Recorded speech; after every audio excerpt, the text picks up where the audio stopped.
Hey guys, this is Elias. Welcome back to the channel. If you are new here and like car content, consider subscribing by hitting the button below. So for today's topic, we're going to be talking about the 5 mods you must do on your BMW 335D. Let's go ahead and get started.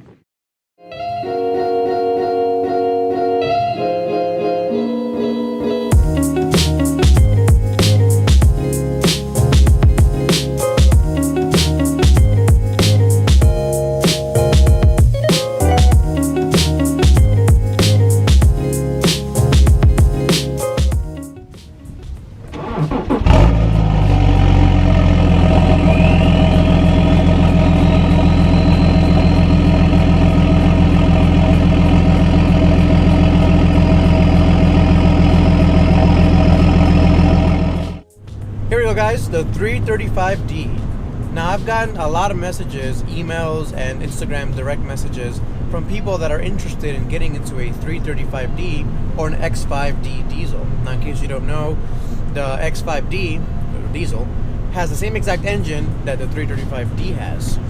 So a lot of people are looking into getting into one of them because, as I think it's one of the best engines that BMW has ever made, as long as you do the right modifications to get them correct. Another thing that I think is that the 335D, the car we're currently driving right now, is the best overall 3 Series BMW has ever made. Now you notice that I didn't say the best performance car, I didn't say the best car for the track, I didn't say it was the most spacious or the most efficient, but I think as an overall package, the 335D Sport or the 335D M Sport, basically the same thing, are the best 3 Series ever made. I'll save that argument for a different video. We're talking about the modifications you must do if you are looking to buy one. So now that you have your 335D all maintained, the carbon's cleaned up, transmission fluid has been changed, what do you do next? Well, before you drive it much, the first thing you got to do is the EGR Delete block-off plates. They're very inexpensive, around 20 bucks. I'll put a link down below so you guys can go ahead and buy it, and it's really easy to do if you want to do it yourself. Now there's one caveat I'll save for the end, but the EGR Delete block-off plates are a must-have if you want to prevent future carbon buildup. Now since you started already modifying the emission system on your engine, might as well go all the way, right? So the second must-do mod on these cars is a fully custom downpipe. Now there are quite a few different downpipes available to the 335D. My favorite was the J-Bull diesel. That's the one I have on my car. He's a really good guy from Albany, and I don't know if he's doing them anymore, unfortunately. I think something didn't work out on that end, but if it's still available, I would definitely get in touch with J-Bull Diesel, and I'll put his website down below as well, and see if he has any available. If you can't, you can go ahead and go to the BPC, the Beaver Performance Center, and they will offer you a number of options for a downpipe. So after you get your downpipe, of course, keep on going. So you get a custom exhaust. Now my exhaust is basically just a gutted stock exhaust. It's just completely gutted, almost entirely through the straight pipe. I left the mufflers on so it's not too loud. These engines can get pretty loud at the higher RPMs. I mean, it is a beast of an engine, 3-liter inline 6 twin turbocharged. So it can get pretty loud, so I left the stock mufflers on there. They do weigh quite a bit, but they work pretty well.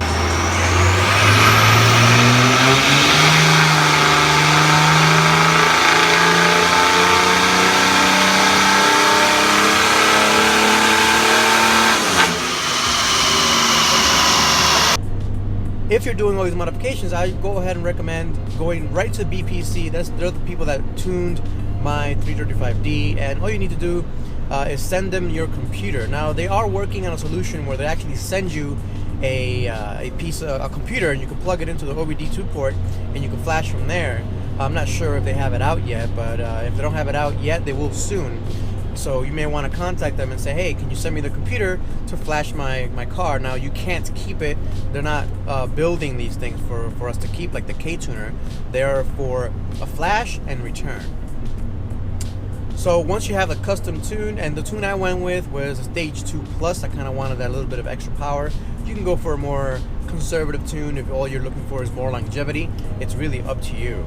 If you're looking for more kind of tuning abilities, there's a Stage 3, and that's if you add a water meth injection system. I may be doing that in the future. I'm not sure what's going on with this car. But for now, as this is just a daily driver kind of car, not retired yet for race duties, I'm keeping it with a Stage 2 Plus.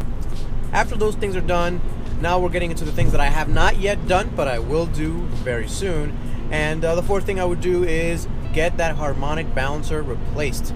It's one of the known issues, one of the few known issues that the 335D has after the whole carbon cleanup and the whole emission system nonsense is fixed, is getting that harmonic balancer replaced with a different one. There's a fluid AMPR that I've heard about, makes a good one for your 335D. You can head over to the A. Rodriguez Corp.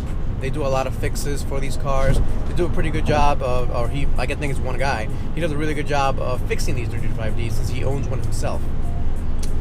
And then, in the same vein, same website, same guy, the A. Rodriguez guy, he also makes these swirl flap delete kits. Now, in case you don't know, our intakes have swirl flaps, and they're basically little mechanisms that open and close to kind of help in low or high RPM range, the kind of air intake that the engine wants or kind of needs to be more efficient. Well, the problem with those is that if they break, they tend to break pretty terribly, and if they break, they send plastic bits into your engine, and you know that can't be good for the pistons. That can't be good for your valves. It's just not good for it. So that's what the delete kit does. It basically removes that swirl flap so you don't have any other further issues with those with that system. So that pretty much wraps it up, guys. Those are the 5 must-do modifications on your 335D as soon as you buy it. You know, like I said, first you maintain it, and then you run through these 5 steps. And I've had this car for 50,000 miles tuned like I have outlined exactly how I did it, and it's been perfect. I haven't had one issue, not one hiccup. It's all just been, you know, fuel filter replacement every 2 oil changes, regular oil changes at around 8,000 to 9,000 miles, and make sure that the transmission is taken care of by changing transmission fluid between 60 and 80,000 miles, and I'm all good to go. I drive this car a lot. We're coming up on almost 100,000 miles. I'll do another update when we do get there. It'll probably be in about 3 to 4 months, if that, depending on how things go. Thanks for watching, guys. As always, if you haven't yet, please go ahead and subscribe, and I'll catch you guys next time. Peace out.